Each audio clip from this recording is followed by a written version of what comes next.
안녕하세요. 저는 서울대학교 중어중문학과 19학번에 재학 중인 이유정이라고 합니다. 반갑습니다. 와. 와, 네.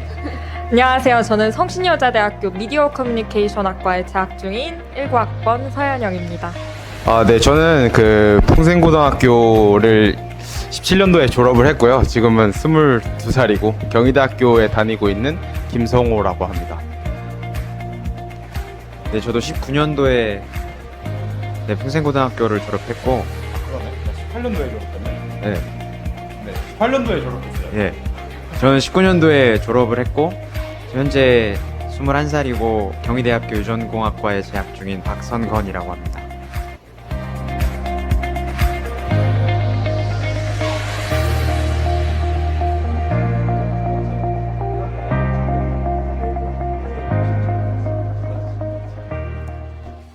저는 일단 공부 시간에 있어서는 사실 그런 거 많이 하잖아요. 막 스탑워치 켜놓고 숨 공부 시간 체크하고. 저도 그걸 되게 친구들이랑 경쟁적으로 많이 했는데 그때는 재밌는 게 없으니까 그런 걸로 괜히 재미를 찾고 그랬는데 뭐 인강이나 뭐 학원을 가거나 그런 거는 다 빼고 숨 공부 시간을 제일 적게 했을 때는 하루에 그래도 4시간, 최소 4시간은 하고 좀 방학이거나 시간이 많거나 할 때는 10시간은 넘도록 했던 것 같아요. 네.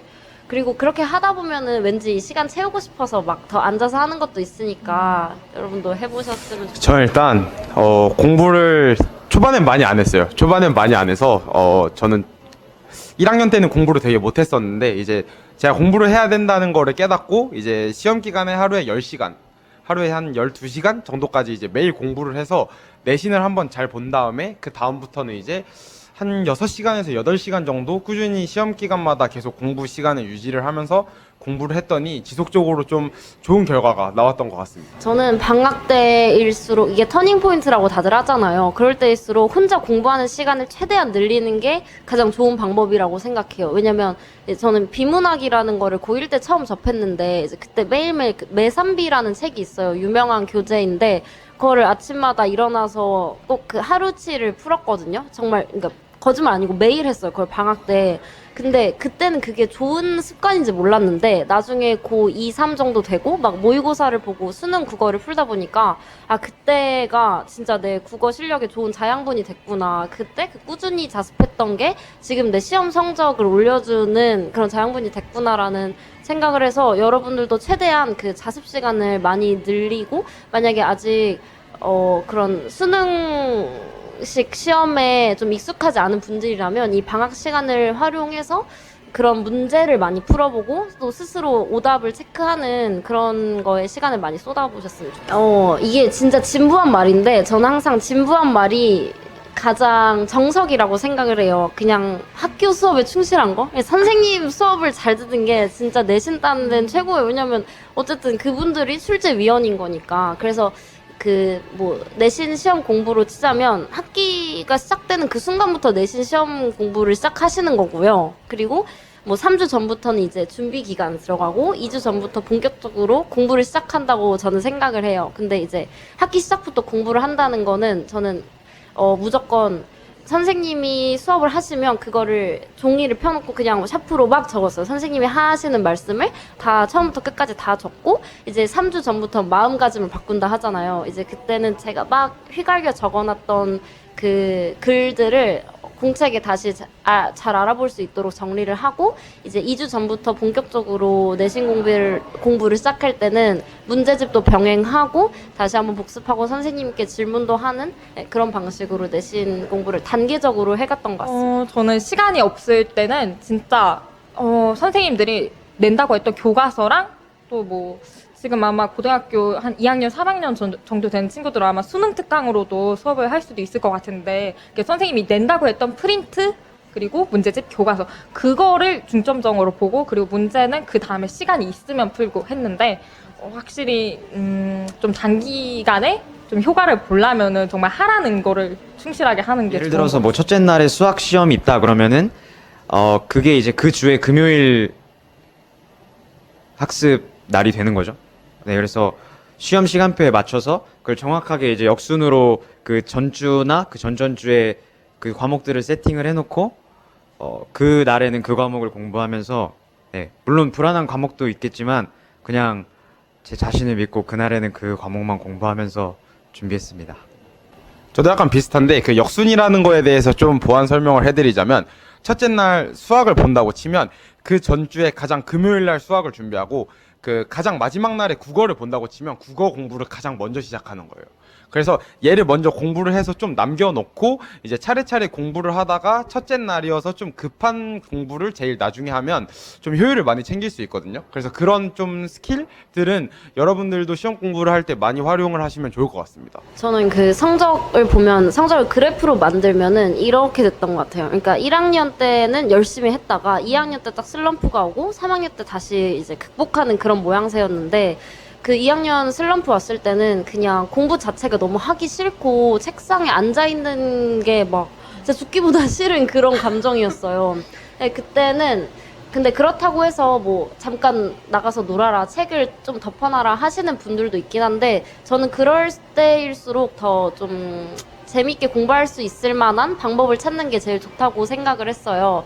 그래서 제 의지대로는 뭔가 자습이 잘 안 되니까 인강을 틀어놓고 뭐 이재영 선생님의 사회탐구 그 인강을 듣는다거나 아니면 수학에서 정승재 선생님이 저는 굉장히 재밌더라고요. 그걸 보고 있으면 막 웃음이 나서 그런 인강들을 보면서 억지로라도 그걸 따라가다 보니까 공부에 흥미도 생기고 슬럼프를 자연스럽게 극복할 수 있었던 것 같아요. 저는 공부를 하기 싫으면 다른 걸 했어요. 제가 사실 지금은 미디어 커뮤니케이션 학과에 재학 중이지만 원래는 전혀 다른 피아노를 전공을 하고 싶었어요. 근데 그거를 이제 포기를 하고 나서 원래 전공하려고 했을 때는 하기 싫은데 이게 취미로 바뀌면 또 재밌어지잖아요. 그래서 공부하기 싫을 때 그냥 좀 피아노 좀 치고 뭐 피아노 치기 싫을 때 공부하고 이런 식으로 좀 내가 공부 말고 다른 거에 집중할 수 있는 거리를 찾았던 것 같습니다. 저는 진짜 이렇게까지 살아도 되나 싶을 정도로 놀았어요. 그래서 이렇게까지 살아도 되나 싶을 정도로 놀다 보면 아 진짜 이제는 공부해야겠다라는 생각이 들 때가 있었거든요. 저는 그렇게 다시 공부를 시작을 했는데 근데 제 경우에는 좀 특이 케이스니까 여러분들은 저 같은 좀 바보 같은 선택을 하지 마시고 좀 더 현명한 방법으로 극복을 하셨으면 좋겠습니다. 원래 근데 공부를 꾸준히 해온 편은 아니었어서 그냥 이 또한 지나가리라는 마음으로 그냥 악착같이 잡고 했던 것 같아요. 그냥 하다 보면 되겠지라는 마음 하나로 그냥 버텨왔습니다.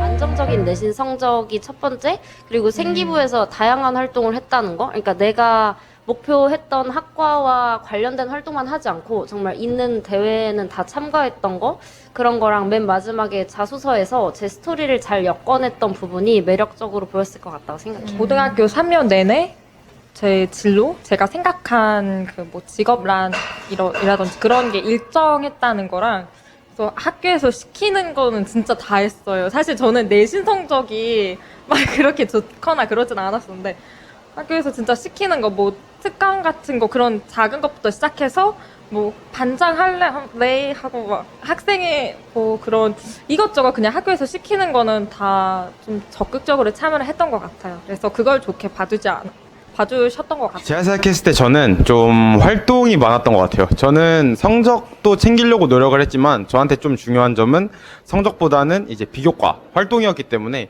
저는 활동을 열심히 해서 그걸로 좀 대학을 잘 들어갈 수 있었던 것 같습니다. 진로나 나의 어떤 진학 방향을 일찍 정한 편이어서 좀 일찍부터 그런 부분에 대해서 차근차근히 준비할 수 있었던 기회가 많았기 때문에 그런 점에서 조금 더 대학 진학에 유리하지 않았을까 생각이 듭니다. 저는 원하는 대학도 있었고 연세대학교 언론정보학과가 제 뚜렷한 목표였어요. 그리고 처음 입학할 때부터 무조건 언론 쪽으로 가야지라고 생각을 해서 아나운서로 모든 이제 진로를 통일하고 그거에 맞춰서 뭐 독서라든지 대외 활동이라든지 그런 것들 맞춰갔는데 막상 원서 쓸 때 보니까 그거는 크게 상관이 없더라고요. 그러니까 원서 쓸 때는 내 성적이 제일 중요하고 그리고 내가 생기부에서 어떤 활동을 했는지가 두 번째로 중요하고 세 번째로는 그 학과의 경쟁률 같은 걸 봐야 되더라고요. 그래서 여러분이 지금은 내가 뭐 이런 학과에 가고 싶고 이런 대학에 가고 싶고가 뚜렷할 수도 있지만 꼭 원한대로 되지 않는다는 것을 명심하시고 최대한 많은 활동들을 하고 그리고 성적을 조금 안정적으로 가져가셔서 네 이렇게 자기의 가능성을 넓히는 쪽으로 준비하셨으면 좋겠습니다. 저는 사실 내신보다는 다른 활동에 있어서 제가 더 강점이 있다고 생각하고 그런 활동들을 약간 저는 미디어, 언론 이런 쪽으로 맞춰놨었기 때문에 저는 6개, 수시 6개 학생부 종합전형을 쓰는데 전부 미디어 학과로 맞춰서 네, 그렇게 지원을 했었거든요. 제가 정말 가고 싶기도 했어요. 저는 무조건 대학이었습니다. 저는 학과는 좀 필요가 없다라고 생각을 했고 이제 약간 간판을 잘 따는 놈이 한국 사회에서 이긴다는 마인드로 열심히 대학을 썼었는데 대학을 들어가 보니까 학과가 생각보다 중요하더라고요. 그래서 제 생각에는 물론 공부를 잘해서 좋은 대학교를 가는 것도 중요하지만 그에 못지않게 본인의 학과를 찾는 것이 나중에, 그러니까 대학을 갈 때 말고 좀 더 나중을 바라봤을 때 여러분들한테 도움이 되지 않나 싶습니다. 네, 저도 뭐 네. 학과를 가장 우선적으로 생각했고요. 특히나 뭐 이공계 계열 쪽은 학과가 굉장히 중요하기 때문에 대학 가서도 배우는 게 확실히 다르고 그렇기 때문에 본인이 뭐 이공계 쪽에 속해 있다면 더욱더 학과에 신경을 써서 대학을 준비하시는 게 맞다고 생각합니다. 사실 본인이 목표로 하는 학과가 지금 본인의 성적보다 높은 경우가 물론 있을 수 있는데 꼭 우리나라 대학이 기계공학과 딱 하나만 있는 게 아니고 생각보다 그런 계열적으로 준비를 하다 보면은 다른 쪽으로 뻗어나갈 수 있는 다른 가지들이 너무나도 많기 때문에 뭘 예를 들어서 기계공학과를 준비하다가 지금 벽에 부딪혔다 싶으면은 다른 전자공학을 생각할 수도 있고 아니면은 소재공학도 충분히 준비할 수 있는 환경이 갖추어져 있을 거기 때문에 그런 거에 너무 얽매이지는 않되 대신에 학과에 중심을 두고 준비를 하셨으면 좋겠습니다.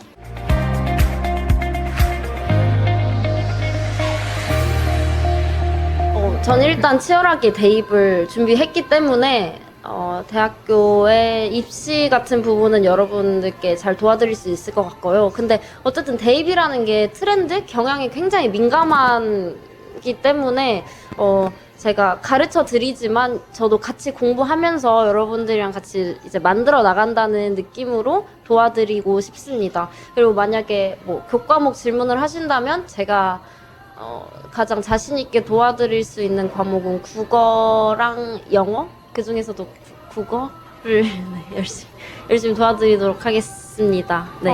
저는 대학에 올 때 수시 6개의 전형을 다 학생부 종합 전형으로 그리고 동일한 학과로 그렇게 자소서랑 면접을 거쳐서 이렇게 학교 입시를 준비를 했었는데 그 부분에 있어서 그렇기 때문에 자소도 좀 오랜 시간 공들였었고 면접 준비도 조금 신경 써서 아무래도 뭐 다른 뭐 교과가 있거나 논술이 있거나 다른 전형과 함께 병행하면 물론 그만큼 힘든 점도 있겠지만 그래도 부담이 조금 더 줄어들긴 할 텐데 저는 한 전형에 올인을 하다 보니까 근데 그렇게 하면서 제가 종합 전형 뭐 면접을 본다거나 자소서를 쓴다거나 하는 데 있어서 좀 배운 것도 많고 거기에 강점이 있다고 생각하기 때문에 그런 것들을 통해서 여러분을 도와드릴 수 있을 것 같고요. 또 그냥 진짜 공부에 관한 고민뿐만 아니라 그냥 다른 여러 가지 고민들 아니면 좀 궁금한 것들 그리고 뭐 대학생 돼서 하고 싶은 것들 뭐 저한테 말씀을 해주시면 진짜 그냥 이야기하는 것처럼 그냥 진짜 친한 언니 누나랑 이야기하는 것처럼 여러분들과 즐겁게 시간 보낼 수 있을 것 같습니다. 생활기록부나 이제 자기소개서의 구성적인 면은 제가 충분히 도와드릴 수 있을 것 같고요. 뭐 학과 내용적인 부분도 이제 제가 답을 내려드리지는 못할 수는 있어도 어느 정도 해결의 실마리 정도는 함께 토론하면서 찾을 수 있지 않을까 그런 식의 도움은 충분히 줄 수 있을 것 같습니다. 그리고 평생고등학교를 다녔고 졸업했기 때문에 더욱더 실질적인 도움을 여러분들에게 드릴 수 있을 것 같습니다. 네, 뭐 저도 비슷한데요. 저는 일단 고등학교를 졸업한 지 2년이나 지나서 미적분을 어떻게 하는지를 전혀 모르겠어서 학과 내용에 대한 부분은 도움을 드릴 수가 없지만 그 자소서나 면접 관련해서는 제가 학원에서 컨설턴트로 일했던 적도 있고 따로 개인적으로 과외도 하고 있는 부분이 있기 때문에 그런 부분은 또 이제 저한테 멘토링을 받으시는 분들은 제가 좀 적극적으로 도와드릴 수 있을 것 같고요. 저 또한 마찬가지로 이제 풍생고등학교에 어떤 선생님들이 계신지 알고 있기 때문에 약간 선생님별 맞춤 학습 루틴을 좀 만들어 드릴 수 있을 것 같습니다. 네.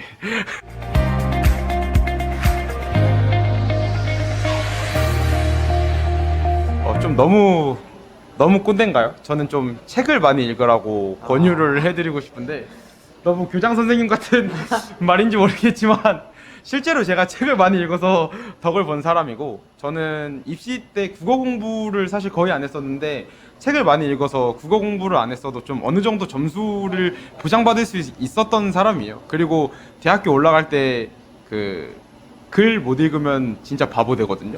그냥 아무것도 할 수가 없기 때문에 네, 책 많이 읽으시길 바라겠습니다. 파이팅 하십시오. 네, 지금 다시 되돌아보면, 아, 그래도 그때 그 활동을 통해서, 그 경험을 통해서 내가 얻은 게 분명히 있어요. 여러분이 후회되는 게 지금, 아, 괜히 했나? 약간 아리까리 할 때도 있을 것 같은데, 분명히 여러분에게 도움이 되는 그런 활동들이니까, 너무 좀 좌절하거나 그런 일들이 있어도 좀 힘내서 하셨으면 좋겠고, 여러분 항상 응원하겠습니다. 저는 그러니까 그때로 다시 돌아갈 수 있다 하면 돌아가고 싶지 않은 게 너무 진짜 힘들게 해가지고 네, 그때는 정신없이 했던 것 같고 후회되는 것도 딱히 없는 것 같고 그러니까 제가 여러분들에게 마지막 한마디를 한다면 이걸 말씀드리고 싶어요. 내가 나중에 이 고등학교 시절을 돌아봤을 때 아 뭔가 후회되는 게 하나라도 있지 않도록 아 뭐뭐 할 걸이라는 생각을 하지 않게 이 시간을 보내셨으면 좋겠다고 생각을 하고 지금 안에서 계속 싸우잖아요. 공부를 해야 된다는 마음과 하기 싫다는 마음이 계속해서 싸우고 있을 텐데 멋진 대학생이 되는 그날을 생각하며 파이팅. 파이팅. 파이팅 하시고. 그리고 고등학교 1, 2학년 때 가장 많이 생각들을 하는 게 되게 이분법적인 선택을 많이 해요. 뭐 난 정시 가겠다. 뭐 난 수시 틀렸으니까 정시다. 이런 식의 극단적인 선택들을 많이 하는데 저는 그게 좋지는 않다고 생각을 해요. 자신이 지금 준비할 수 있는 모든 선에서는 함께 준비를 해가는 게 지금 시점에서는 가장 좋은 선택이 아닌가 싶습니다. 네, 파이팅 하세요.